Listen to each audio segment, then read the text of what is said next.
Yo, what's up, guys? My name is Hayes alongside Harrison Simeon, and we are back for episode 13 of the Scope of SportsCast. We tried to do an episode over winter break, kind of had some complications. So it's been a while. I think over a month. Definitely over a month at this point. So we have a lot to catch up on, but, exciting things in both men's and women's basketball. Of course, recruiting news and other things surrounding, Coach Prime and the football team per usual. So let's get into it. Yeah, it's been a really busy break. Obviously, National Signing Day for the football team. Women's basketball team has been unfathomably up right now. Number 3 in the country. Had a huge weekend. Had their biggest crowd in history just last week against UCLA. And, the men's basketball team have been, they've had some ups and downs for sure. Yeah, definitely. Picked up a really solid road win against Washington last night, though. And, we did try to record something over break right around when National Signing Day happened, after Jordan Seaton signed, which I guess could be just an opening news. Not a huge surprise in hindsight considering he committed on national TV. But there was some suspense in the air when that was going to happen. Thankfully, though, he's on the team now. We got all those recruits we can get into, the recruits and the transfers we can get into later. But I want to start with the women's basketball team. Definitely. Because they have been on fire. Number 3 in the country. Looking like a number 1 seed in the NCAA tournament. Last weekend was one of their most highly anticipated in, I would say, arguably the team's history. Yeah, At least since the 90s. Yeah, definitely since the 90s. But yeah, I feel like there's a case for in its team's history because even though Colorado has been good in its past with Sealberry and everything, women's basketball hasn't been as hot as it is right now. I can't really speak on it because I'm not that old, but I feel like, just for at least in our lifetimes, we've just continued to see the rise, especially at the college scene with more stars coming out. You look at Paige Beckers, Caitlin Clark, obviously. Angel Reese, Haley Van Lith, just Juju Watkins. You can just keep going on and on. I feel like, I don't know. Maybe it's because I'm in college now, but when I was younger, I wasn't necessarily knowing all the household names. Maybe Candace Parker and Maya Moore stuff or someone, but yeah, definitely not as much as I do now. Right, and I would say you knew names from the WNBA, but you never really thought of college women's hoops as anything to pay as much attention to as you see people are now. Caitlin Clark has, there are people arguing that she could be on an NBA team. Yeah, and the team, I think, just has shown so much growth and so much progress with J.R. Payne at the helm that they've earned every bit of this attention. It's not just because the sport's doing better, there's more attendance. This is a legit team that could go to the Final Four, could maybe compete for a national title. They, I guess I'll go ahead and get into the games now. They started conference play with an absolute bang. They did kind of overcome a slow start against Northern Colorado right as break kind of started. What was that run that Northern Colorado went on to start that game? You were there, I know. 14-0. Yeah, it was something big. The leading scorer, I forget her name. She had something crazy. I want to say 14 points or 12 of the 14 points, and she had a few threes. And it was just kind of odd. You had some other non-conference games that were like that. Yeah. Just what is going on? But, of course, Colorado got back on it and, handled business. Yeah, I kind of touched on in my recap of the Northern Colorado game, which was a 14-0 start for the Bears, which CU overcame and ended up winning by 20. But still, it was some of those non-conference games, you saw them kind of start slow, start a little flat on offense. But after that game, JR, Coach Payne stressed that they'd be really dialed in. They couldn't afford those slow starts when they had to play a Pac-12 conference that is going out pretty much the opposite of the men's. The men's has been pretty weak this year, but the women's Pac-12 has been insane. And they opened it against Utah, who were number 12 at the time. We were number 8. And Jalen Sherrod went insane. 34 points, a career high. I think it was the third most points ever scored by a player. Yeah, it was something like that. Yeah, Most no, since 2010. that game was so cool to go to though. Like I didn't mean to cut you off. No, but you're that game good. was You're just good. I was want to sweet. hear about it. And yeah, I mean, I think that was the first game besides the Northern Colorado game that I'd gone to, and so I mean, for the first few games that like I went to, like I saw that one, then I saw Stanford. So I mean, two great games I was able to see. But yeah, and that one specifically, I mean, yeah, Sherrod was just fantastic, and that was an awesome night because we'll get into it later with the men's team. But the men's team started Pac-12 play as well, and I don't know if it was just because it was the New Year's or the start of Pac-12 play and the big matchups or whatever, but the QUEC, they didn't have, the students were obviously on winter break, but they packed the house. Yeah. Everyone bought tickets and showed out for the men's and women's teams, and the women's team was on the Saturday after the men's played on Friday, and I was like, wow, the men's, like, they were really loud for the men's team, and for that game the crowd was just on its feet and showing up, and the players showed out, and they really know how to build off that energy. And yeah, just seeing Jalen go crazy was awesome. And yeah, and also just like Peely for Utah, she's a heck of a player. She's had some monster games since they played CU. They ended up beating UCLA right after we lost to them. Yeah. And she scored 34, 37, I think, in one of the games this year too. So yeah, she's really talented. She's quick. Yeah. She has good feet. She can shoot. She can handle the ball. She's crafty around the rim. Like, I don't know. It's interesting because she might not have like the same frame as like, I don't know, for her position. Like as Cameron Brink or Nettie, and I don't know. She's not necessarily like a guard because she's not as small and nimble as, like, I don't know, as some of those other players. But she knows how to use her body well and get to her spots, and yeah, she's really impressive to watch for sure. Yeah, I think we'll get into a little bit later that Aaron F. Vonleh's had to guard some of the nation's best front court players this year. She's had a really tough job, but she's done it pretty admirably. And I think we go into some of those games where she shined against the Arizona schools, where we played Arizona, only won by a point, but it was the first time we'd won in that building, I believe, since 2015. So it was, that's a tough building to play in, as we saw for the men's team, as we'll get in later. Yeah, I think in all of Pac-12 play, the men's team never won. But yeah, we just squeaked out a win, and that was one of those games last year when we were super good that we just ended up going there, and all the momentum that carried into that game just flattened out. We lost 61-42. Yeah. And thankfully this year, it's a different story. Arizona, not a great team, not a super good team this year. I think they were 9-5 after we played them. 9-4 going into it. But it was a pretty admirable showing, and we just squeaked out a win. They had a shot at the buzzer by Bray Cunningham, but it just hit the back of the rim, and we squeaked out that win. But then a much more comfortable win against Arizona State. They've been the worst team in the Pac-12 this year. And we only won by 13, but that wasn't really. It was just kind of a rough second half where they were just trying to desperately come back into the game.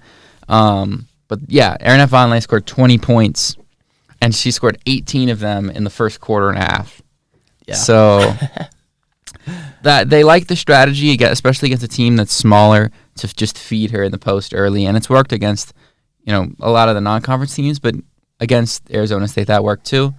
And then another solid win when they came back home for the big homestand. Cal had a really good start to the season, and they pretty much dominated them pretty well, especially at the end, as we saw in a lot of those games early in the season where they would just kind of pull ahead at the end.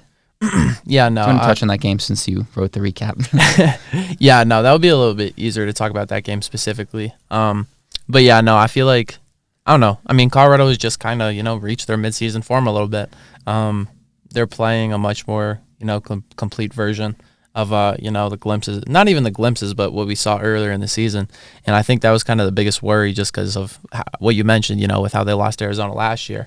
And I feel like that's really the biggest thing, is getting, the returners like Jalen and Frida and Vonleh and Quay and whatnot. But you see the transfers of, we haven't had Sarah Rose Smith for the past few games due to a concussion, but, she had a role in the Arizona game. Maddie Nolan has shown up. has started and over like the past few games and has played a role. You look at Kendall Wetta's role off the bench. Yeah. We were talking before the podcast about her and just seeing the depth and J.R. Payne continues to harp on this after games, just how if someone doesn't have it going, someone else will. We've seen games where Aaronette has been the best player, but yeah, against Stanford, she didn't even play that much. Which is, quite interesting when you think of Cameron Brink matching up on the opposite side. So, Yeah. That's really the most interesting thing. And yeah, you saw that against Cal. You had 5 players in double digits, no one scoring more than, or wait, no, that's the Golden Bears. My bad. 3 players in double digits. Von Lay leading with 19, but yeah, you have 9 players on the board.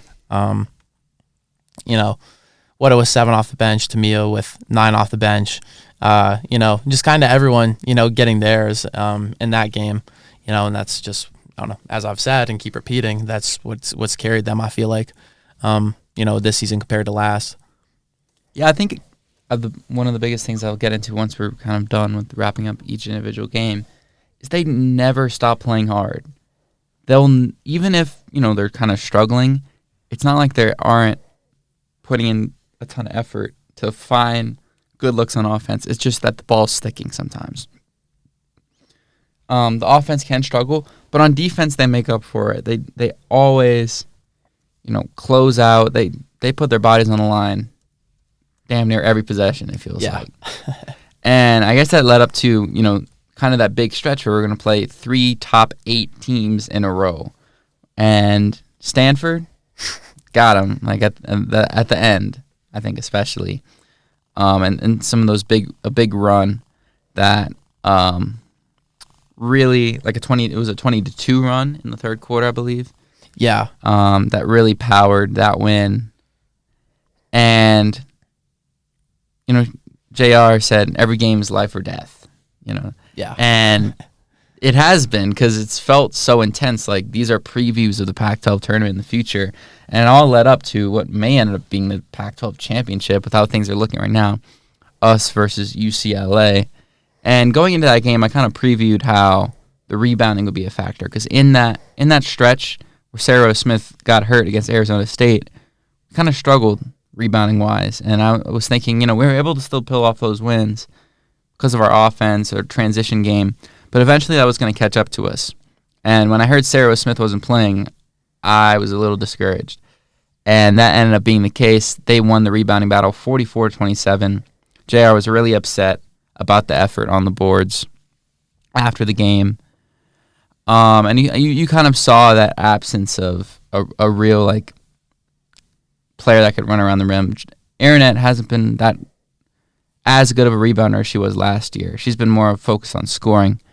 So when you can't get that edge on the rebounding, you can't get out in transition. You can't push the ball as Jalen does so well. You have to start in the half court. And when the half court offense kind of struggled, especially at the end, that's when you saw UCLA pull away. Lauren Betts, another really tough matchup for Vonleh. And she dominated last year when she was on Stanford. She was a big factor in them beating us on our home floor. And then she returns to the home floor and has 20 and 13. Charisma Osborne also really gave Jalen some work on both ends, because it was a pretty inefficient game for Jalen, and Osborne led the Bruins with 22, and they were number 2 in the country. They're now number 2 in the country again. They're number 2 leading up to playing us, just because they had lost to USC, which was the team we had to play right after. Yeah. So that loss wasn't seen as anything crazy. We were able to stay at 3 because of Iowa losing to Ohio State. And then in that USC game, you really saw the defense come to play. In the first quarter, Juju Watkins, freshman phenom, number 2 in the nation in scoring, just behind, the aforementioned Caitlin Clark. She scored 12 in the first quarter. I was like, oh, crap. They were switching everything on her. That was what they started out with. They just switched everything on every screen, and they eventually found the mismatch getting her on a bigger defender like Quay, or maybe not as a seasoned defender as Maddie Nolan. And, she would just hit tough shots. But starting in around, I think I noticed something in the last possession of the first quarter. We put Kendall Wetta, and she disrupted something. Like they found something by putting Kendall Wetta on Watkins. And after that quarter, she was 2 for 12 for the rest of the game. They really frustrated her. She fouled out, ended up fouling out. Jalen drew a charge, waved her goodbye about midway through the fourth quarter. And the crowd was so into it. I haven't even touched on the crowd yet for the UCLA game. Yeah. But the crowd just popped at every possible moment you could think of. It felt like an NBA or at least like a championship level atmosphere. Even though it's just a regular season game in mid-January. I think, and they did much better on the boards, even still being without Sarah. But the game against UCLA got into the crowd. I was there, biggest crowd I've ever been to at the CU Event Center. It was the third biggest ever. I think the other two were like a 2012 game, or men's basketball games from 2012, and then one from, I forget when. It was like somewhere in the 2000s. But it was the biggest crowd in the history of women's basketball, which just shows how, again, the progress of the program into something that isn't just good. Because last year when they were good, they were playing Stanford and top teams in the country also. You still would only have about 3,000, maybe if it was a good crowd, 4,000 people at the games. Yeah, I remember, I don't know, I think the Buffs were ranked 21, and I forget what UCLA was ranked at the time, but they were pretty high. I want to say 8 or 5 or something. I think they were 5. And yeah, I saw the game getting advertised at the men's game, and I live in the dorm closest to the CU Event Center, so I was like, yeah, you know what? I'll head over. I like basketball, Mm-hmm. Obviously, I like basketball. This is what I decided to do for a living. Was cover the game, and yeah, I mean that was a hell of a game. It ended in a buzzer beater in overtime, and yeah, I mean the first thing that I've told this story multiple times, but the first thing that stood out to me was how fast Jalen Sherrod was. I was like, wow, she is insanely quick. That's the first thing you notice about the team. And yeah, you just see how good intensity. Yeah, you see their intensity and you see how good these players are. And that game was just funny because there were 21 playing a top 5 team. A fantastic game that everyone would be talking about if it was this season.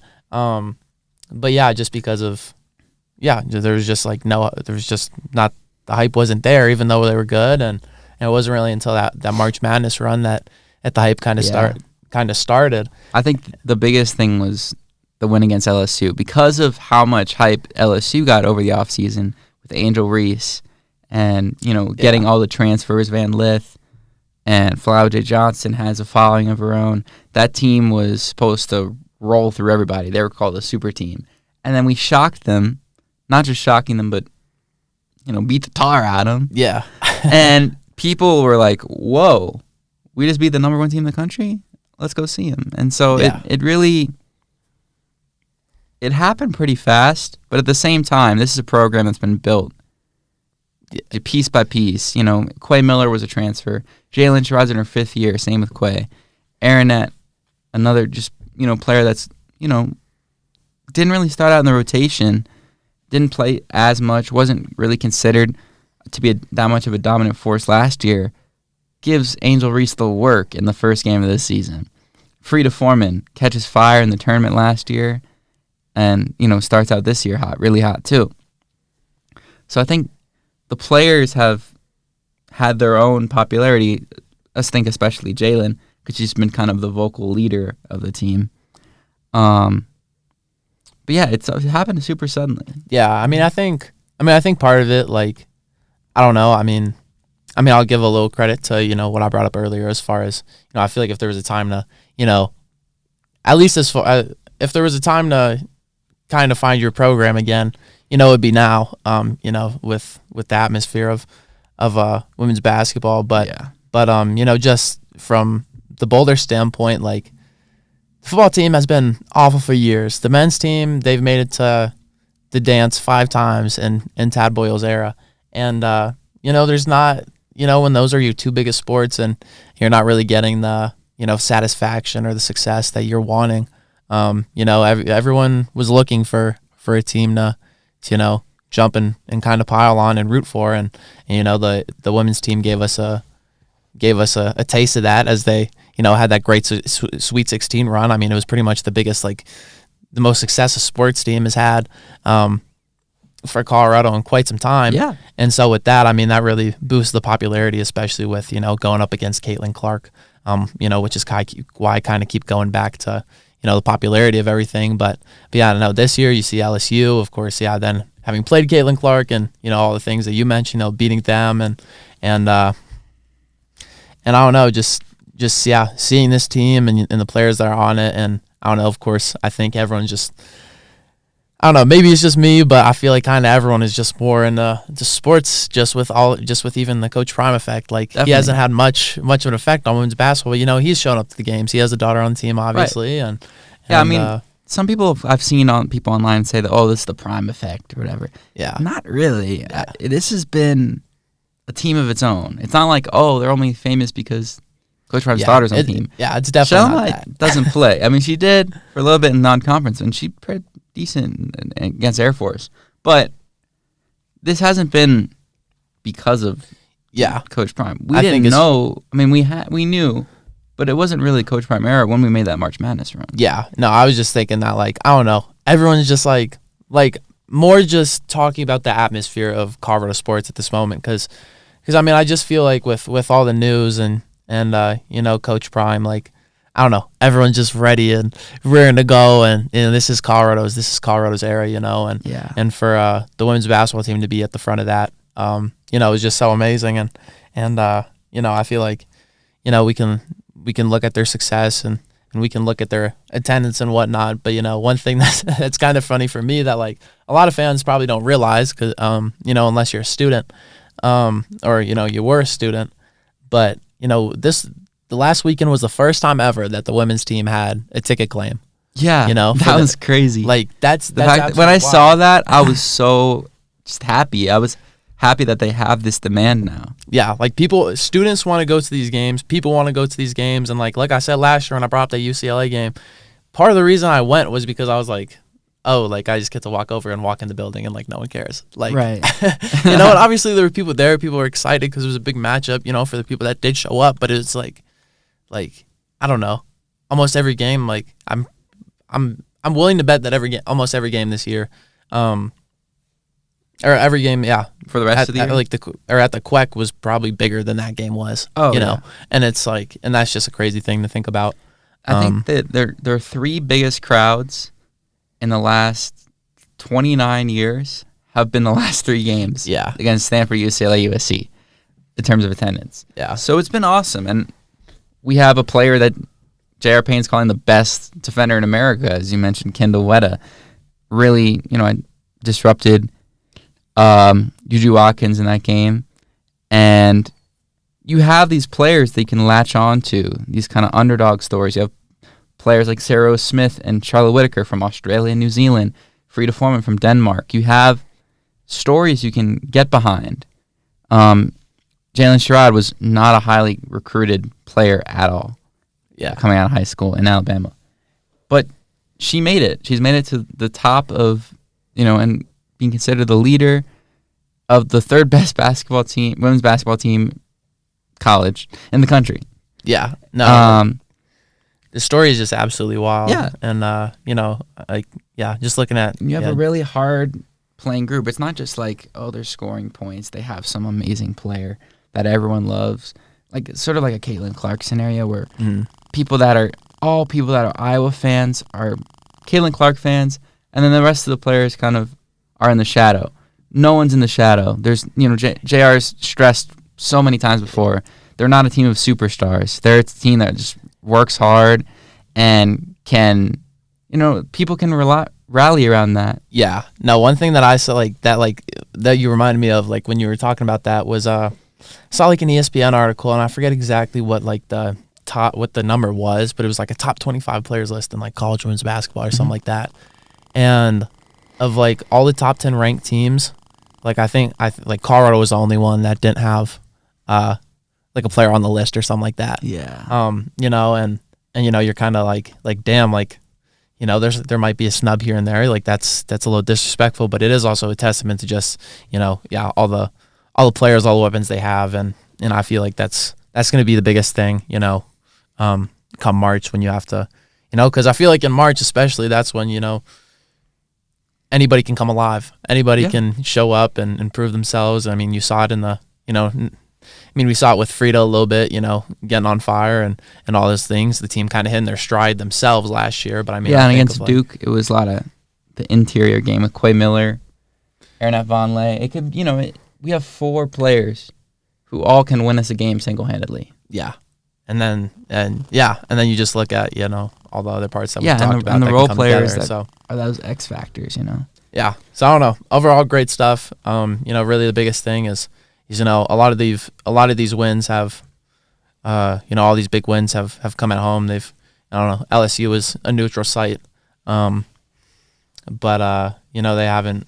I don't know, Utah, Stanford, UCLA, USC were all at home. And then they do have to play Utah, USC, and UCLA on the road down the line. Yeah. And that UCLA game is going to be on ESPN too, thankfully. No more Pac-12 network. That is nice. That was pretty blasphemous, I will say, to not see those games on national television. Yeah. Never mind oh my God, bro. Anyways, I can't even legally stream that. But yeah, now they're on the road against a really good Oregon State team tomorrow.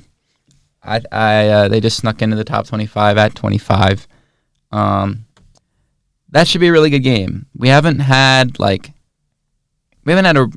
road ranked win yet. We've had already 5 ranked wins. But the last time we did play a ranked team on the road, it was our first loss of the year against NC State, which I guess it was a neutral site, Paradise Jam. Don't think too much of it.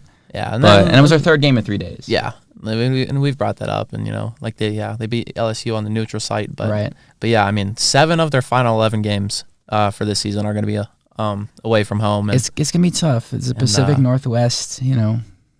Yeah, and we tend to struggle in those areas. Yeah, and like you said, it's a good conference. You know, as we've kept reiterating, and Washington State's really frisky. They beat us in the Pac-12 tourney last year.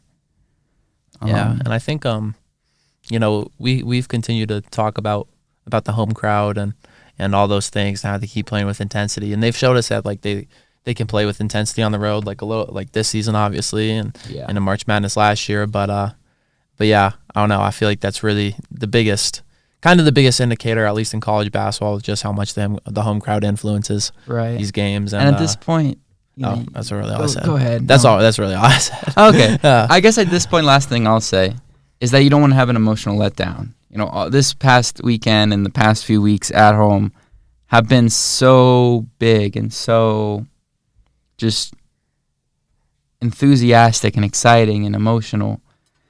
Tough, gritty wins. Like UCLA, we lost by 8, but that was a close game the whole way. We were leading for most of the first half, and we just kind of ran out of gas because we were chugging so hard. So at this point, you kind of just want to stay strong. You'll hopefully have Sarah Rose Smith coming back from injury. You'll have that rebounding edge against a really good Oregon State team. Oregon's decent. Washington State's really good, and then Washington's just all right. But still, I mean, that's a tough 2 weeks to play with in the Pacific Northwest, pretty isolated. It's a whole different environment. So I think the biggest thing is to keep on that path to a number 1 seed in the tourney, to a favorable Pac-12 tournament outcome. You have to win these road games. So, yeah, that's 100%. So I don't know. I mean, I think that pretty much wraps up, women's basketball as much as we can wrap it up. I mean, you could talk about them forever. Yeah, we've already talked about them for quite a bit at this point. We get into the men's team now? But yeah, I mean, we can get into the men's team. Obviously, not nearly as exciting as the women's team, but that's no knock on them. They've, like we mentioned at the beginning of the podcast, really up and down. They've dealt with injuries. Cody Williams missed over a month with a wrist injury. Tristan Silva rolled an ankle right before Pac-12 play. Missed the beginning of that. Julian Hammond's missed games with the back injury. R.J. Smith was out for the year, but we've kind of covered that. But that's still kind of been a big aspect as Colorado has worked to find their eighth man. Someone else that they can rely on after Hammond and Lob off the bench. And yeah, I don't know. I mean, just kind of really up and down. But they found they got their first road win of Pac-12 play yesterday against Washington. So that was big and much needed for them. And they also did it in a dominating fashion.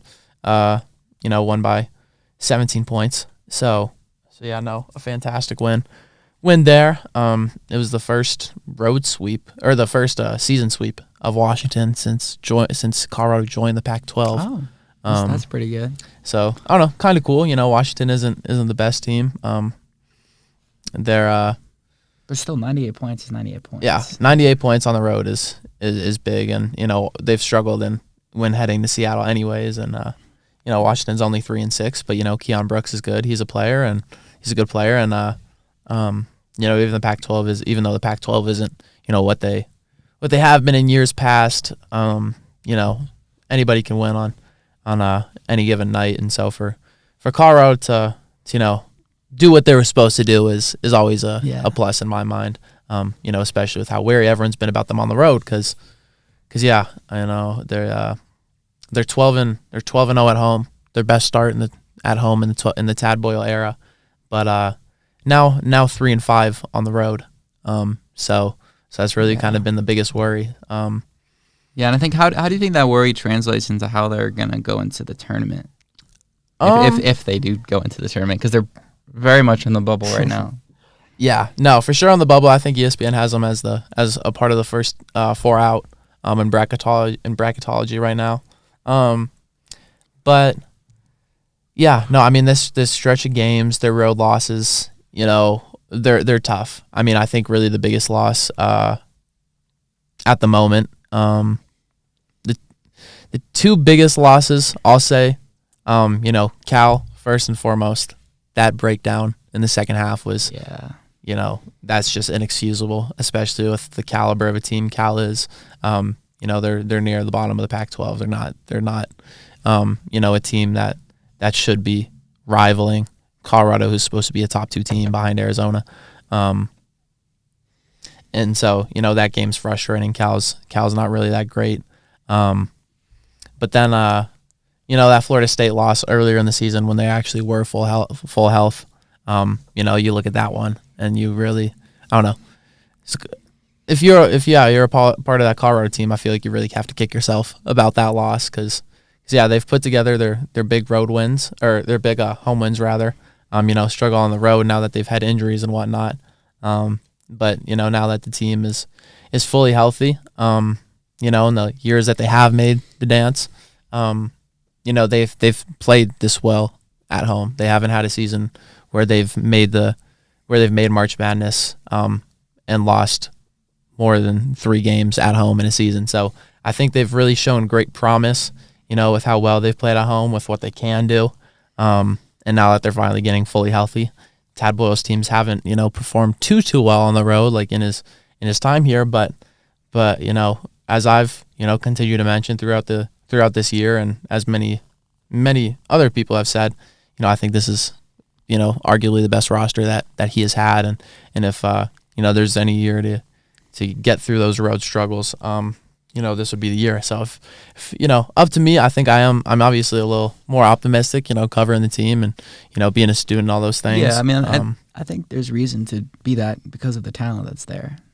Yeah. So yeah, no, there's that. But yeah, no, I mean they've put themselves in a tough spot, but I feel like I feel like this team is capable. Yeah. I think the hardest thing is that they don't necessarily have their guy specifically. Like KJ Simpson has played fantastic. Javon Hadley had a great game yesterday, but he's been called the glue guy. Tristan De Silva, he's been kind of up and down this year despite the despite the hype, and Cody Williams starting to come into himself, but it's really over these past few games, it's been their team play and their ability to play as one, get assists, limit turnovers, ramp up the intensity, grab rebounds, force turnovers, and do the little things correctly. That you saw them not do in their losses to California and Arizona State. I mean, you look at the loss to Arizona and you're like, damn, they lost by 47 points. But then you also look at, no Cody, no Tristan. Right. Julian got hurt late. Already no RJ Smith. But Arizona comes to town later this year, right? Yeah, they do. They so come that could on be a much more interesting game if we're healthy. Yeah, they come on the 10th of February, and Arizona, they've had some struggles here and there at the CU Event Center. Yeah. So I don't know. That should be a big game, and I think that will really be out of all the games to look at for the rest of this year, of being a decider of where kind of Colorado stands. That'll be the one, because Arizona, they're the only ranked opponent in the Pac-12 at the moment, but they're also one of the best teams in the nation, and so seeing how Colorado does at full strength, at home where they've been so great will be huge, and I'm really just excited to see when they play. I think also Oregon at home. Oregon. Oregon away will be a big one, coming up, because I don't know. I mean, they showed that they could beat Oregon, who was at the top of the Pac-12 in Boulder. So I don't know. I've kind of talked a lot. I've been a little bit all over the place, but you're good. I did the same for the women's team. So I actually went on a different podcast to talk about the team ahead of that Oregon game at home. The Brackets, Bubbles, and Bid Sealers podcast. Shout out to them, by the way. Very fun to go on there. And I kind of talked about the biggest thing for Colorado to focus on, or at least maybe not to focus on, but in terms of the Pac-12 in general, is that there isn't really a second team behind Arizona that's really stood out because of the down years UCLA has had or USC has had. Oregon's been good, but as we saw, we just thoroughly dominated them on the home floor, especially in the second half. So I think it's just important, because I don't think they're going to just put one Pac-12 team in the tournament. It will be very tough to see that happening. If we can beat Oregon on the road, we can pick up quality road wins. I think that's all you got to do from this point on, which is much easier said than done. And there's not a whole lot of room for error left, because you have, tough games, but not too many where you picture you can just automatically put in the win column left because of these road struggles. Washington State tomorrow, or is that tomorrow or Saturday? It's on Saturday. That should be a tough game. They're only one game worse than us in conference play and overall. Yeah. And Washington State played CU closely. Even though CU had their injury troubles, and looking across the Pac-12, we've seen some weird games.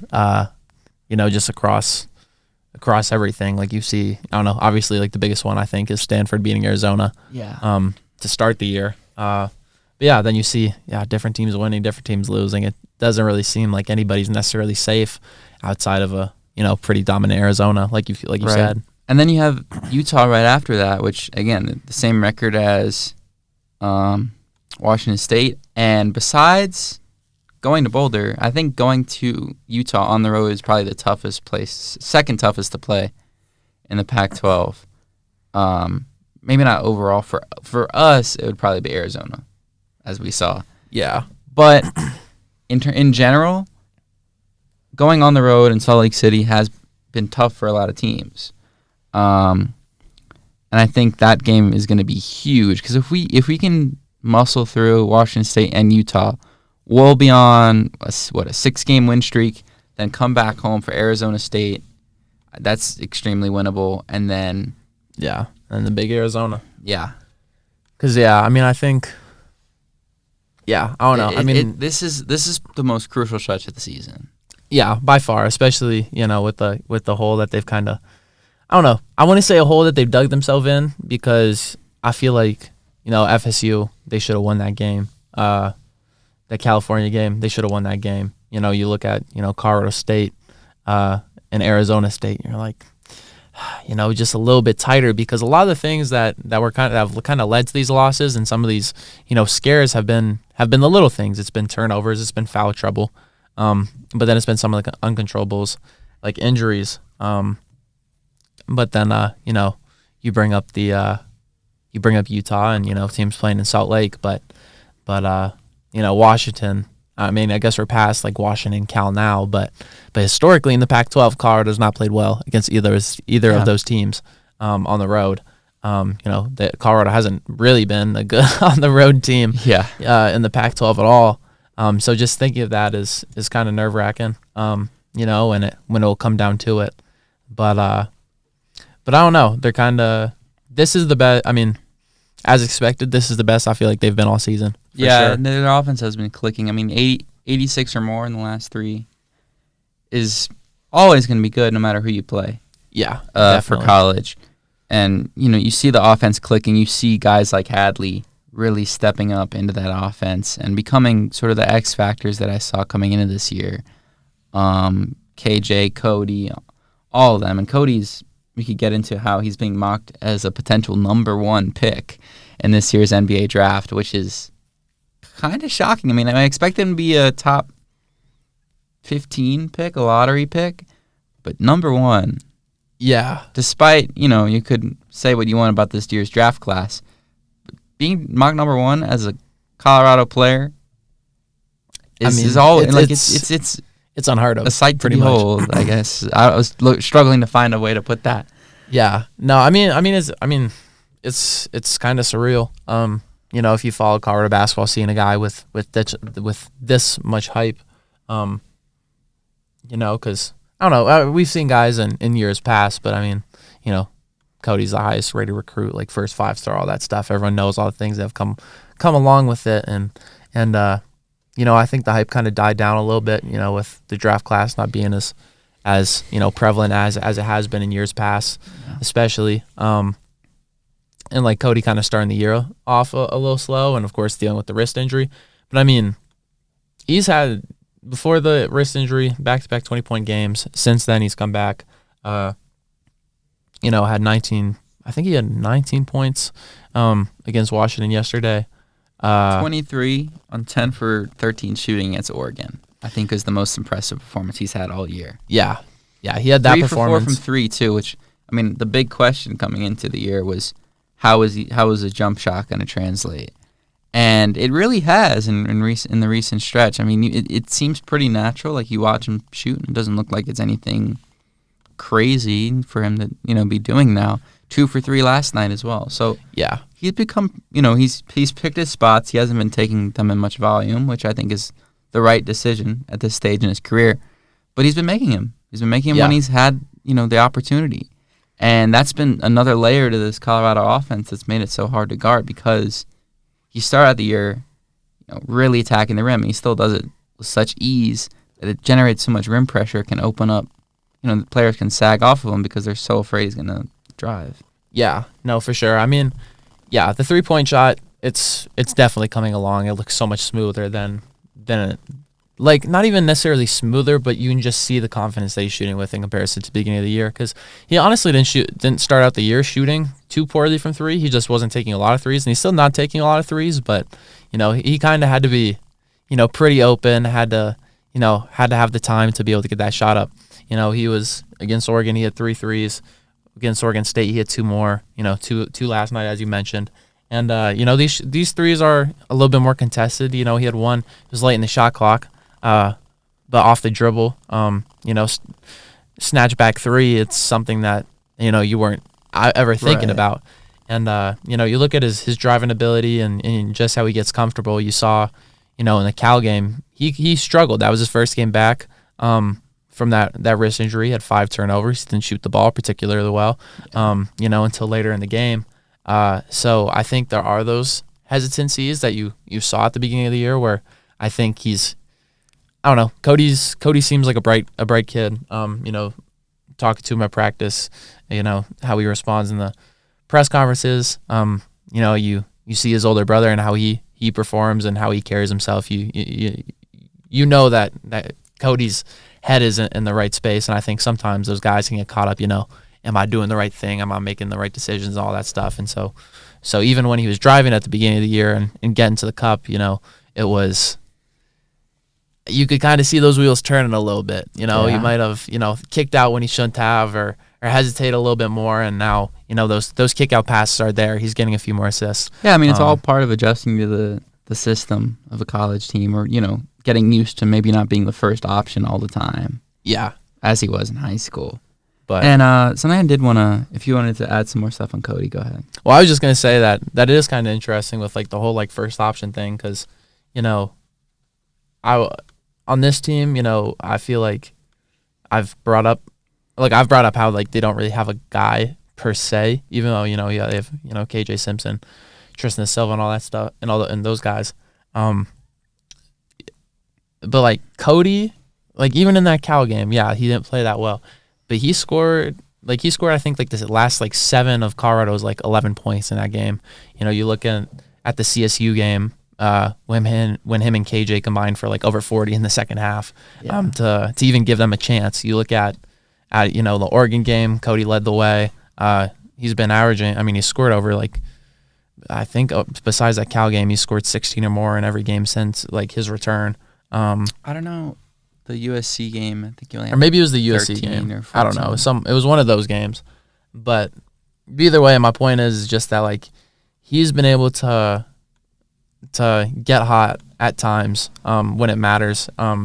He's been able to score points, get more assists. And then on top of that, this is the part that, he's gotten better, off ball, but still his on ball defense is just, of almost all the players we've seen this season, he is near the top just with, the frame and the athleticism and what he wants to do. So I don't know. Even though he's not necessarily that first option, I'm not sure if there's anyone specifically. It's kind of a night in, night out basis, even though you kind of know who the regular guys are going to be. Right. Just seeing. It's pretty fluid. Yeah. Yeah, just seeing Cody. Some nights it'll be KJ, sometimes it'll be Cody, like you said. Yeah, and some nights, it's been Eddie and Tristan. Yeah, Tristan, and yeah, even Hadley. so yeah, no, big stuff, and yeah, really the thing that I'm just most excited about is honestly Colorado's defense because, I feel like the offense has been clicking all year for the most part. In their losses, it definitely does look bad in the losses because the ball will stick and the turnovers start to ramp up. But I don't know. Defensively, especially against Oregon, I thought with how good Oregon has been and some of the scores that they have, only holding them to 70 and, Jackson Shellstad was kind of off his game and Colorado's defense is just in the USC game. It was their ability to force turnovers and run the break that won him that game. And so I don't know, just seeing, all the, like I said, the little things, their offense is coming together. Kind of just their kind of all around game, is finally coming together as one. And I think now that they've had a few games to kind of play with one another, a little bit more, now that they're all in midseason shape, it'll be this next finishing up this road stretch. Obviously, a tough 2-game homestand before heading to the road again. It's a tough stretch, but I think they're equipped for it, and I don't think they'll come out of it unscathed. I think throughout the rest of the year, I think you definitely have a few more losses. I think maybe even one that you're like, God, yeah, really should have got that one. It always happens. But yeah, no. If I had to say something, I'd say that about whether or not this team gets to the dance. I know the start on Cody, but if this team gets to the dance, going back to that question, I think, I feel like, yeah, their chances are raised. I think Arizona State is the only other team besides Oregon and Arizona that are currently projected to be in March Madness, and I don't know. Colorado looks much better than Arizona State, even though they lost on the road. So, yeah, I don't know. Yeah, one thing I will add is maybe something that could get overlooked is how well Eddie has fit in and how well he's been playing lately. Because, we went over just that behind the back pass against Washington last night. And just his overall production has been so important to how this team can run offensively. It was a really good find by Tad. And, when he's on, the whole offense is on. Yeah. You see him, getting those high impact dunks and energy plays. Just overall, it brings a whole kind of just life to a team that's otherwise, I guess, somewhat quiet in terms of and bring some physicality too. Yeah, because everything I hope that Eddie would bring. Yeah, for sure. I'd say this team is physical. I'd say they get after it for the most part. But yeah, no, as far as energy, KJ likes to scream and yell, and he's definitely more expressive. Besides that, Tristan definitely not expressive. Cody isn't really that expressive. Javon isn't too expressive either. And yeah, but Eddie is just the complete opposite end of the spectrum. So yeah, seeing him and bring that aspect to the team is cool. But then, defensively, it's been tough here and there, especially with the injuries, dealing with foul trouble and some guys that are a little quicker here and there. But really just his fit offensively is it's almost like night and day compared to last year. And I think something that's helped, some of the injury is we talked about the rotation before and how they would manage. I think before break we mentioned how they would manage the injuries before break in terms of the rotation, who would really get those minutes. Javon Ruffin came back. Yeah. Way earlier than expected. That is true. I kind of forgot to touch on him because he still hasn't really – I don't even think he played against Washington yesterday just because he's still – he didn't play against Washington just because he's still – I don't know. He's still just not really himself. Yeah, that's fair. But it's been big to have that guy, that kind of guy you can put out there for those minutes that maybe your RJ Smith would have played before. Yeah. Maybe a little less, but still, you have that kind of wing player that, is seasoned and has played at least, has a little bit more experience than someone like a Dak or a Gizope. Yeah. Even though Giuseppe had a great game against Oregon no State. Disrespect to them. No disrespect, I'm just but saying it's a different sort of player you can go to. Yeah, for sure. Because Ruffin, he's more experienced. He's a better shooter. He kind of has, he's kind of a safer bet in those situations. And even though he hasn't really, found himself too much. Just for his sake, also, he's been dealing with this knee injury since high school, and for him to, I guess if he's not having pain like he said he was, it's all speculation. You don't really get too much information about injuries, but yeah, I don't know. Just the fact that he's been able to play without pain and just get in some of these games is phenomenal. So yeah, I don't know. Really excited to see what he can also bring because Giuseppe and Dak, they can be great as the eighth man. We've seen that here and there. It's still a little shaky for sure. But if Ruffin can shoot the ball, he knows how to play. He can, I don't know.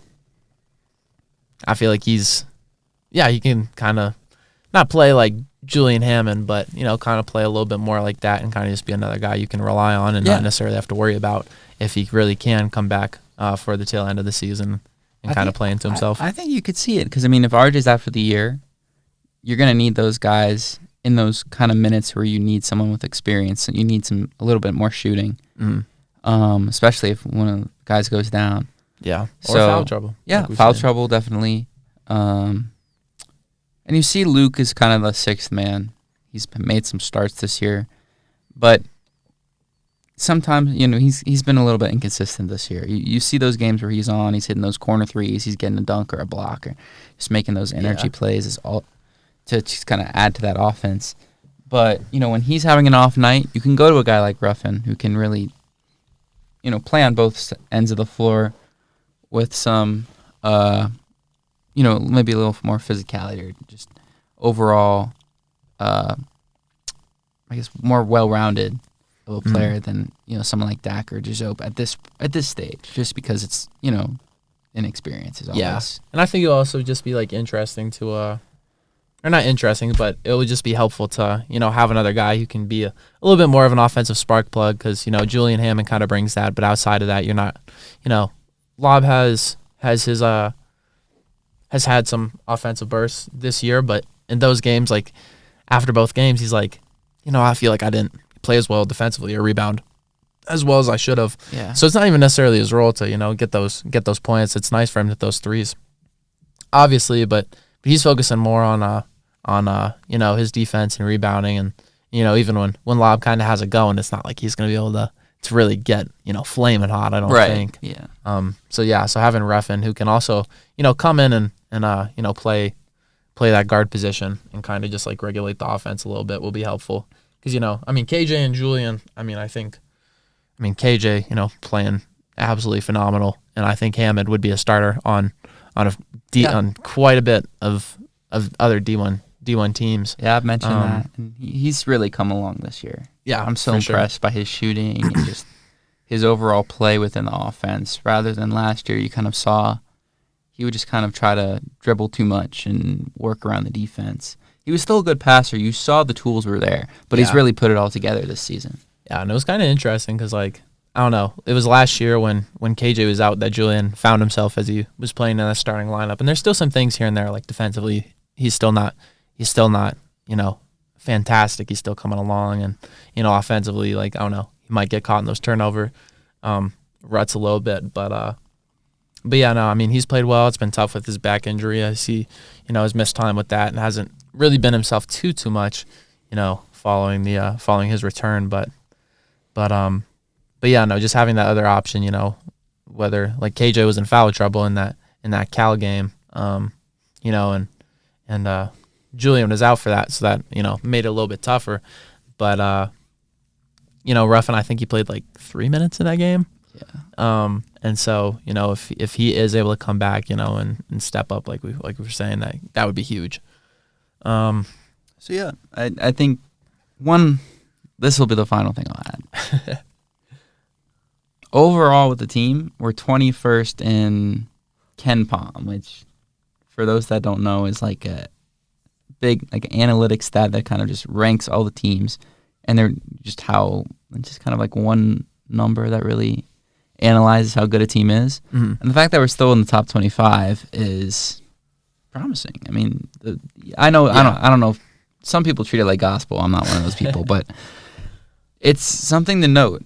Something, for what it's worth. We're number 21. Yeah, that's something. Obviously, stats are kind of just stats. You need to see them, come to fruition. But I think that does, kind of, speak to the fact that people were saying that this is one of, Tad's best rosters for a reason. Yeah. People still have the expectations. The reason this season has been so disappointing is because of the talent that they have and the glimpses that they've shown. And so, I'm not sure if they are the 21st best team in the country or whatever, but just that, I don't know, kind of like attitude about them, and what they've shown just shows, I feel like, a little bit more promise despite, I don't know, I feel like a lot of people kind of giving up too early just because it's more in their, as a Buffs fan, that's kind of how it's been a little bit, across sports, as we mentioned when talking about like the women's team, how they're kind of the saving grace. Yeah, how they've been the saving grace over the last like few years. You've had some good men's basketball teams here and there. You've had players that people, love, like McKinley Wright or, Dinwiddie from years past. Yeah, and Batty and, of course, like D. White and stuff, Like, they have those guys. But, I don't know. It's just interesting because they just need to get it together on the road. That's my... get it together on the road, but it is really funny. One phrase analysis. Because, it's like, I don't know. Right now, they're on the fringe of CU Buffs Twitter calling them a first-round exit, and I don't know, not even making the tournament. That's where they're at the moment. I think maybe after that Washington win, some said that they'll be a second-round exit, but I don't know. That's their fringe, but we'll see. We'll see. I think they have a higher ceiling than a lot of Colorado teams years past, just because of the talent that can just win you a game. Yeah, definitely. So, I don't know. obviously excited to see them get back to it on Saturday and finish out the rest of their season along with the women's team and women's team is a lot more surefire with where they'll end up and what they'll play for. But yeah, hopefully this men's team can put the pieces together, stay healthy, continue limiting turnovers and just doing all the little things correctly. Yeah, but I think we could maybe get to the football now as we reach the hour mark of our podcast. Yeah, for sure. We've reached the hour mark quite a bit. Once we started basketball season. I find it funny though that it would take an hour to talk about the football team. Some podcasts, and now at the hour point, we're in the sort of, I wouldn't call it a dead period of the off season because with Coach Prime, there's a story seemingly every day with something. But there is some stuff to talk about because over break, on December 20th specifically, there was National Signing Day. And there were plenty of new players on the team, specifically Jordan Seaton, who will be the starting offensive tackle, assumedly. And I think in terms of the other guys we got, there are definitely some starters there, some starting level players there, especially on the offensive line, which has been the biggest storyline coming out of these signings is how many new offensive linemen we got. Tyler Johnson from Houston, Khalil Benson from Indiana. Who else was there? Justin Mayers from UTEP. And, some of the high schoolers we got, like Draylon Miller, Brandon Davis Swain, they could see some time this year. Cam Mickle, we could see him on both sides of the ball as a Travis Hunter-esque kind of guy. Will Shepard from Vanderbilt, another really well-rounded guy we could see in the fields really soon. Who else was there? Well, I was going to say DJ Lundy. Yeah. But then he joined the team, then went back to Florida State. I don't even know how that works. But, hey, whatever. DJ McKinney, really good corner for Oklahoma State last season. We could see him. LeJonte Webster had almost 1,000 yards with FAU as a receiver last year and was, I think, an All-American as a punt returner, or All-Conference at least. We added a lot in the D-line, like Tareen Carter, Nikhil Webb-Walker. Who else was there? Quincy Wiggins from LSU. I think we could see him get some time.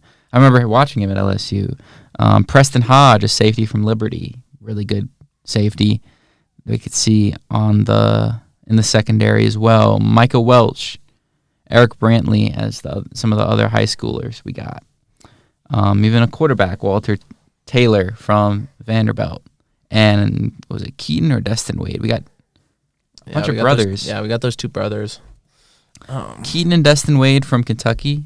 It was, let me see. Keaton Wade is the linebacker. He's a linebacker. And then Destin is a quarterback. And then most recently, we got Jalen Webster, the brother of LeJonte, from FAU as well. And he had 116 tackles last 2 seasons. So we could see him on the field as well. It's been another mishmash sort of year, finding players from all those schools, but it hasn't been – it's been more of the quality rather than the quantity in terms of high school recruiting. Yeah, for sure. The offensive line for sure is like definitely the biggest need. Everyone knew that. And CU is not hiding that with their recruiting so far. Not at all. That's been the biggest thing to see. I think the second thing to point out, is just the DJ Lundy thing. I still can't get over that. That was one of their best, transfer pickups. It was. He was third on Florida State in tackles. Third. Yeah. And they had one of the best defenses in the whole country. Yeah. No, I was really excited. That was announced on Christmas. I was like, oh my God, this is the best Christmas gift ever. And then 5 days later, he's gone. Yeah. Saying that he was always a Florida State Seminole. Yep. I don't get that. But anyways. I think linebacker is still the biggest position in need. Though we got Jalen Webster, who's pretty good. And we also got Gage Goldberg, who was a high school recruit. Hasn't signed yet, is still commit, but has talked to did have an interview with Brian Howell I saw the other day, along with his dad, Bill Goldberg, the wrestling Hall of Famer. Pretty cool story. I don't know if he'll really see much of the field. Yeah, I don't think considering so. He was a 0-star recruit that was committed to Alabama for some reason. I don't know. I know he's a preferred walk-on. So yeah, that might be what. So yeah, I don't know. Obviously, I don't want to disrespect him. He follows our. Oh, he did. Wait, yeah, he follows our Twitter. Yeah, no, not disrespect to him. Because I've seen some of his highlights, and he looks pretty well-rounded. Like his dad was in the NFL, along with being the wrestling legend, who was a teammate with Coach Prime. So there's the connection. Yeah, we'll have to, we'll see some things about him. We'll keep an eye on him. Yeah. Obviously cool news. Excited to see him, but yeah, I don't know. Excited about the other transfers and other recruits for sure. Yeah, a little bit more, because those guys will make an immediate impact. Because even if no shade to preferred walk-ons, but even if he was a full ride, it's still not often that you see true freshmen coming in and making an impact right away. Yeah, and I don't think there are too many scholarship spots left. Yeah. I don't know the exact number, but there may be only like 2 or 3. Yeah, something like that.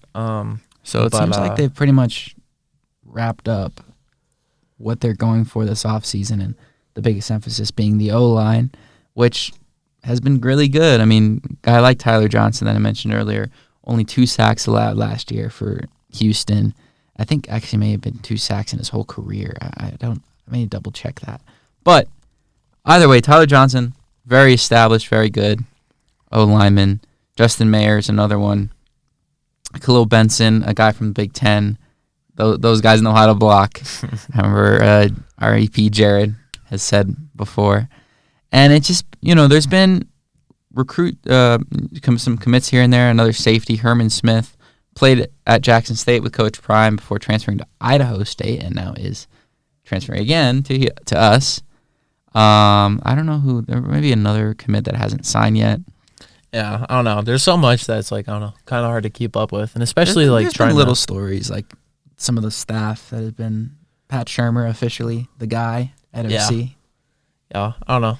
Still no defensive coordinator yet, and we could talk about that. Yeah, because I am really interested to see who they get, because it's more than likely going to be an NFL guy. Yeah. If I had to assume, especially with what Coach Prime has said to his players, talking about how the playoffs are still ongoing and all those things, and I don't know. It'll be exciting to see who they bring in, but also I don't know. It's just it's so funny with all these recruits and transfers and whatnot, and just seeing exactly where guys fit in.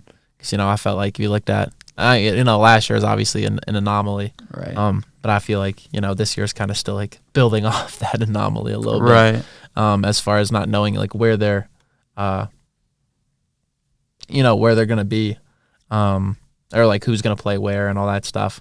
So I don't know. It'll be interesting. I think we'll have to do an episode later in the year, laying out exactly who we think is gonna play where and all those things. Who's gonna make the biggest impact? But I'm excited though. I have more optimism that this is gonna be a more put together type of team, because you've had 100% a bunch of these guys. Besides the graduates, they got that year together. I feel like it's going to be a lot more cohesive. Just looking ahead a little bit, we can definitely talk about it more as we get further into the offseason, closer to maybe the spring game.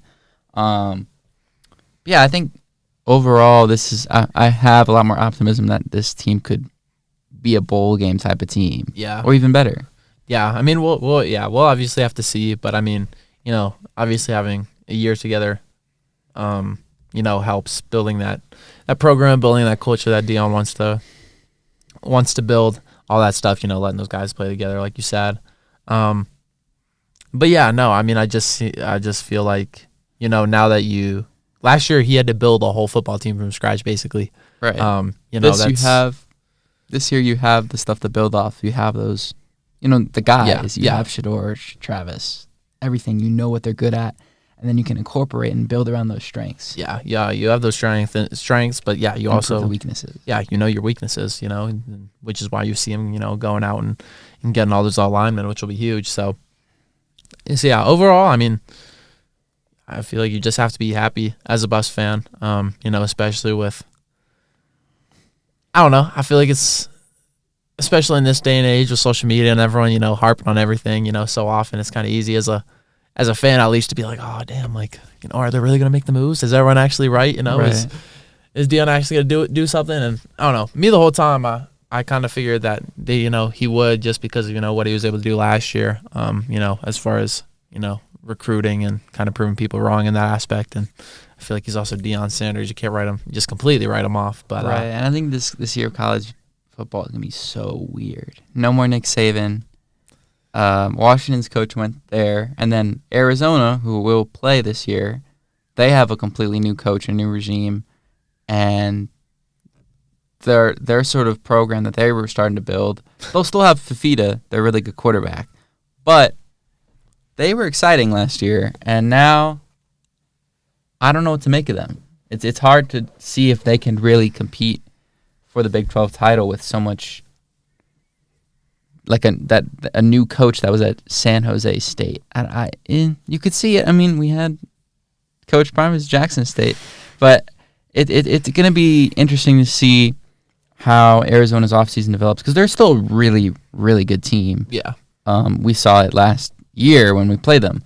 But definitely it's something to keep an eye on what players go in, what players go out, how that team evolves in terms of Big 12 standings.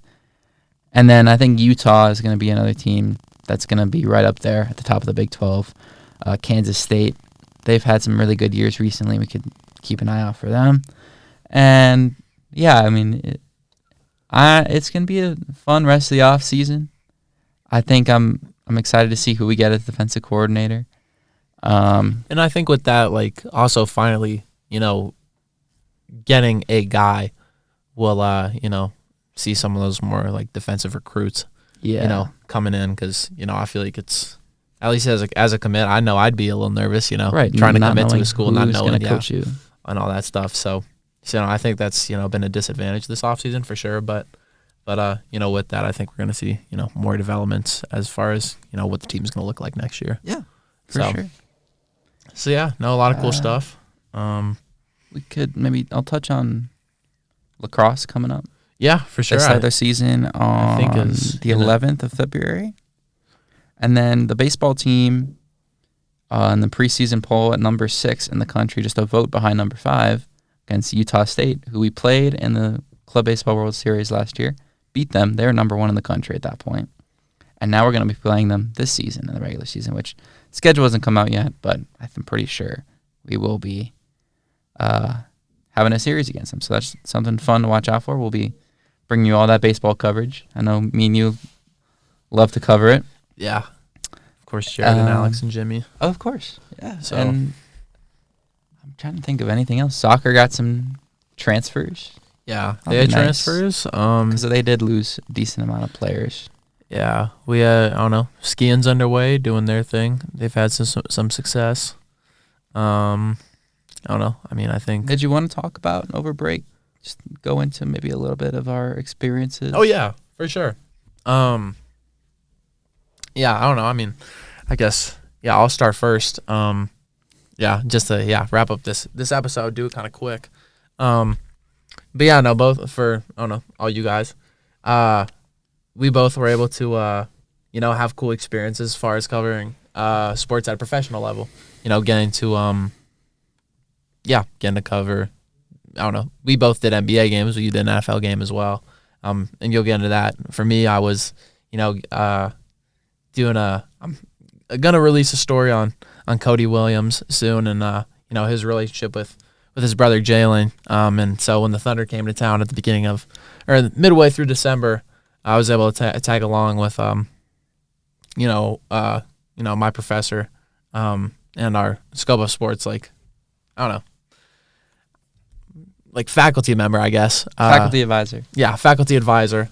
So he helps out. He helps kind of run things around here as a former member of the club and all that stuff. And now working in Denver sports media, he helped me tag along. Got to talk to, I don't know, first be a member of Nuggets media, which is just kind of crazy. Just going around seeing the arena, sitting courtside while two-time MVP, NBA champion. Right, just not just being a member of the media, but being a member in the period of the franchise, just coming off an NBA championship, and also just also the state of the Thunder as well. Like, I mean, oh yeah, they're they're first in the West right now, first or second? Yeah, I forget. I haven't been keeping up with the NBA as much. But yeah, no, obviously they're playing well, and Shea is one of the most promising young players in the league, and so when I'm there, like, of course, it's like kind of surreal, like walking in the arena, seeing everything.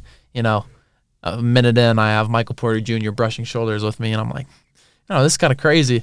But then, we, got out to watch warm-ups, and two-time MVP champion Nikola Jokic warming up on one end, and you got Shai Gilgeous-Alexander on the other. Like, you're just sitting there, like this is, I don't know. I mean, it's surreal. Like, it's just absolutely unbelievable, seeing seeing guys that, are as influential as they are, as good as they are, all those things. But then, after covering college sports for, the past 2 years, I'm still, not, still fairly new in my career, but seeing the differences. You're not there during a college game when you're having the pregame shoot around. That you just get to see warm-ups, but you see these guys who are not only so talented, but just how meticulously they're picking their spots, shooting the exact amount of shots. You see Jokic, taking his weird 1-footers, and you're like, oh, okay, now I can see why he makes them in game. And you see the ball. It seems like I feel like I'm probably hyping it up more than what it is, but just seeing it feels like the ball spins differently. It feels like, I don't know, like it's just it is a different league, and so it's just another level. And seeing it at its absolute purest best form was so crazy before the game, and then I was able to talk to Jalen Williams. That story's gonna come out soon with those quotes, which should be cool. And then as far as the game itself, went down to the wire.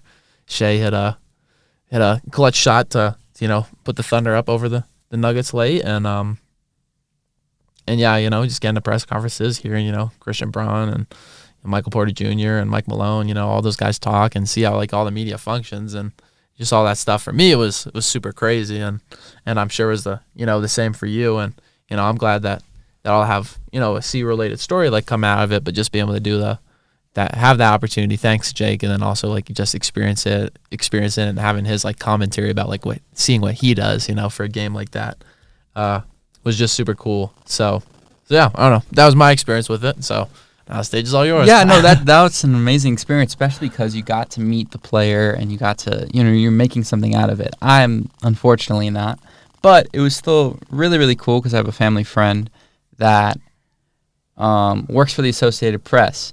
And they brought me along to both the Saints game against the Giants over break and Pelicans game against the Grizzlies. So I'm from New Orleans, as some of you may know, and I'm huge fans of those teams. So it wasn't just I'm going to these games. I'm going to them with this fan identity that's always carried with me before. I've written about the Pelicans. I've made sort of my life has revolved around how the teams are doing. So the Saints game was a little bit, I wouldn't say it was depressing because they won.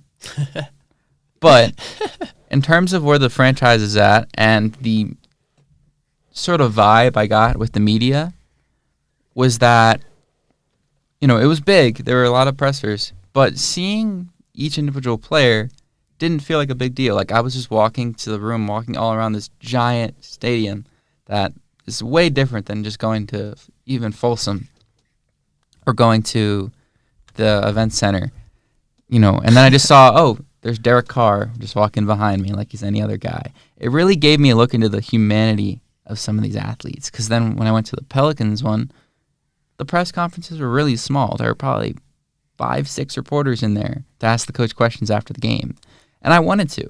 That was a loss, so there was a bit more. There was some depressing aspects of that too, but it felt super cool just because of how close you got to get to them, seeing how they're just people. And I got to go to the locker rooms after both of those games as well. I got to meet one of the Saints players who me and him shared this high school we went to, so it was nice to meet him and have that connection through that. And I think it kind of shows how the world is built on connections, especially in journalism and media.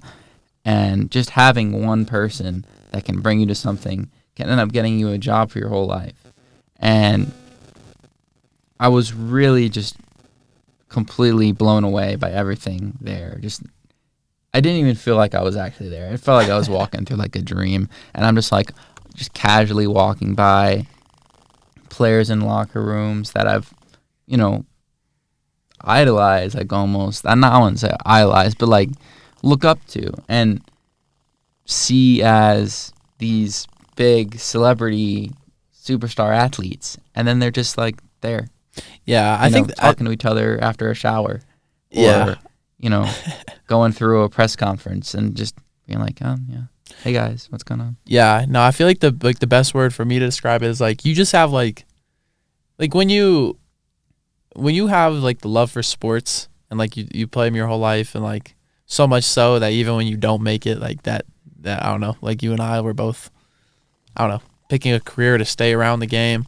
You just have, it's not necessarily that like you idolize these guys or like look at them as like role models, because like I don't know, obviously it's not like an athlete is the best person. It depends on the case. It's a case by case basis, obviously, but like it's more just like you have so much respect for someone who's able to be like that talented at their craft and sacrifice so much time and effort and blood, sweat, and tears to be able to get to that point. And like that's why like I kind of focus on like on the warm up so much, is because you're seeing like how these guys function and just how like kind of crazy it is, not from like a crazy like, whoa, this is insane, but more of like a like just how dedicated these guys are. Like if you saw someone else like who's as dedicated to their craft as all these athletes are, like you think it's insane. Like it's just, I don't know, it's wild how a lot of these guys just, I don't know, wake up and just basketball is their whole life. And so you get that respect from that and how good they are. But then, like you said, the humanity. I mean, I'm talking to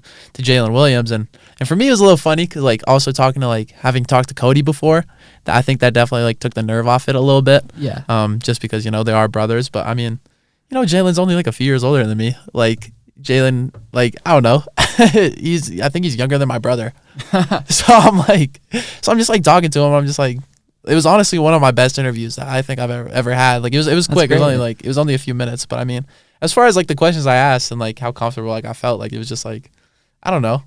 Once you started talking, it was like, yeah, it's just a regular dude, because that's what they are. I mean, they're just humans, and the more you get to be around it, the more you just like understand it. It's just like crazy when you see all like the, I don't know, all the people around them that protect them and all that stuff. And I don't think it's like you don't see athletes as people.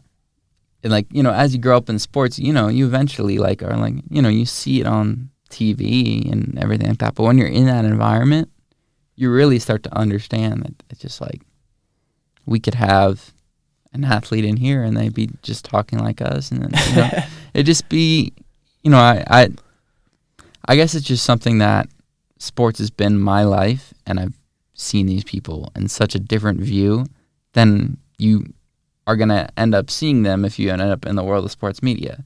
Yeah.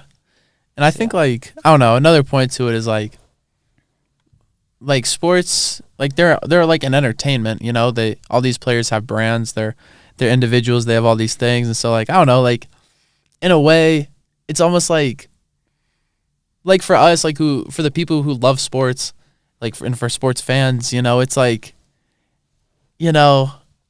like, I don't know, I'm trying to figure out like what fictional like character I could use, but like, I don't know, let's say like, I don't know, your favorite character in a movie ever was like Lightning McQueen. Obviously, you're never going to be able to talk to Lightning McQueen, right? Or like Spider-Man, or like or any of that stuff. Like you can talk to like Tobey Maguire and stuff, like for like to meet Spider-Man, but you're not actually going to meet Spider-Man, right? When you're meeting like these players, like you're meeting the people that you've watched on television that have all these things about them that are these pretty much like real life superheroes in a way, and yeah, like I wouldn't say like I necessarily like idolize these guys, but when you see like.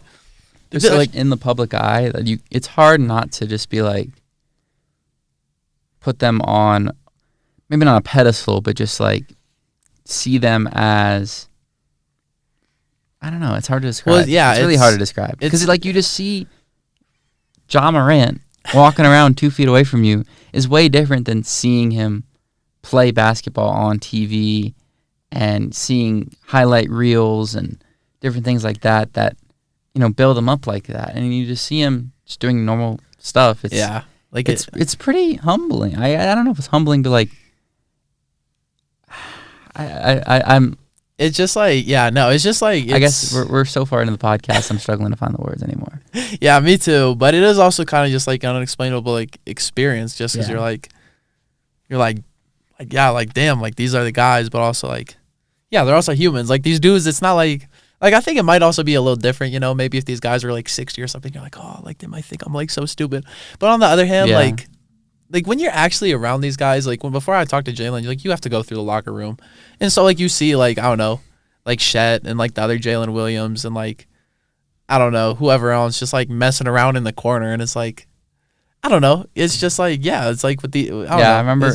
I saw Jose Alvarado like hit Brandon Ingram in his butt with a towel, like, or something like, something like funny. Like these are just like, you're in high school again. Yeah. And it's like, I don't know, just being around that age, like ourselves, I think is I don't know, is funny with it. And, just seeing just a side of these guys that you've never ever seen before. Because it's not like you see like these guys on camera, but you can't hear what they're saying. You can't see how they're actually like. You can't feel like the actual like.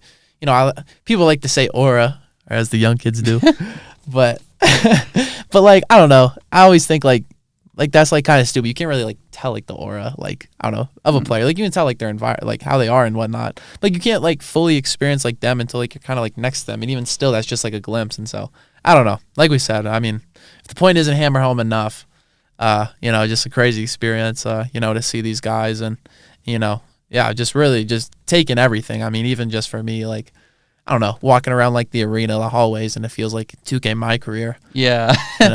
Got to do a quest or something. That's a good description. I mean, you don't, thankfully not 2K14 cutscenes or Deion Waiters talking to you or Eric Gordon or whatever. But no, it's so cool seeing those players and being in that, because that could end up being your life. That's something I want to go into, probably same for you. So that's something you got to get used to, and it's still going to be hard used to seeing 6'10" people walking around talking about their days and what they did wrong in a game, or just talking to their teammates in a locker room. Yeah, and I feel like one funny thing is like, I don't know. This is the last thing because we really need to wrap it up. You're good. But like, as much as I had it with the athletes, I had like a lot of the same aspects with like the writers and the analysts, because like the athletes, these are people who I consume like their work and like see them not in the same spotlight, but in like a similar light as far as like who I admire and like respect. And so like, I don't know. I'm a Boston sports fan, so I read more Boston writing, but like. And so you could probably talk about this more, like you told me about, some of the people that you were able to meet, and like, I don't know, guys that you've, read their work or seen their work like your whole life. But when I'm meeting, obviously just knowing Jake is cool in itself. And when I'm at, CU events and I'm, meeting guys like Pat Rooney or Brian Howell or Adam Munsterteg or whoever, like you just go on and on, like that stuff's cool because you're like, yeah, these are people I respect and admire. And then now you see that on a whole nother level of like, of guys that you've read their stuff even more, so they're even like more in like a public light. I think that part was also really cool. When I'm meeting guys from AP, guys that I've covered the team for, multiple decades, you see, young guys that are in the corner where all of them are talking about how the Nuggets could have done it differently. And then you look to the left and, you see, the guys that have been doing this for decades and decades, and they're, pulling out their old like audio recorders and journals and stuff, and they're working on their own way, and just seeing everything and meeting all these people and being like, wow, like you really do this stuff, you're doing what I want to do, like, and it's literally the same thing, because it's like I wanted to be an NBA player when I was younger, and now I'm getting to meet like all these guys, and that's cool. But now I want to be a sports journalist, and like I am a sports journalist now, right, like I'm getting into that and meeting these guys. It's like, damn, like that's just wild, right? And you like it's. These guys could be your peers in, I don't know, 5-10 years, but you look at them almost like they're a former celebrity now. So it's the last point I'll put on that. Just an insane experience all around. And then I hope I ended up, that ends up becoming my life wherever it is. For sure. And at least you got to see John Morant for like the 9 games he played this season. Yeah, I did. Actually. he played awesome too, so it was great to see that. I kind of forgot he's out for the year now. I know, wild. But anyways, this seems like a good place to stop for episode 13. We went for quite a while. I hope you guys enjoyed it. We had a lot of stuff to cover. But men's basketball coming back on Saturday. Women's basketball Friday picks up tomorrow. Yeah, tomorrow. So we have those two. Football is always, even though they're out of season. We didn't even touch on the apparent recruiting violations that have happened. Oh yeah, they're minor ones, but minor self-reported ones that were rather weak. It's a nothing burger, but because it's CU, as we could maybe go into next podcast, because stuff is CU, it's gonna get all the clicks. Yeah, for sure. But yeah, I don't know. I think that's it for us. Episode 13 of the Scalva Sportscast. I'm Oliver Hayes. I'm Harrison Simeon. And you heard it here first. Peace.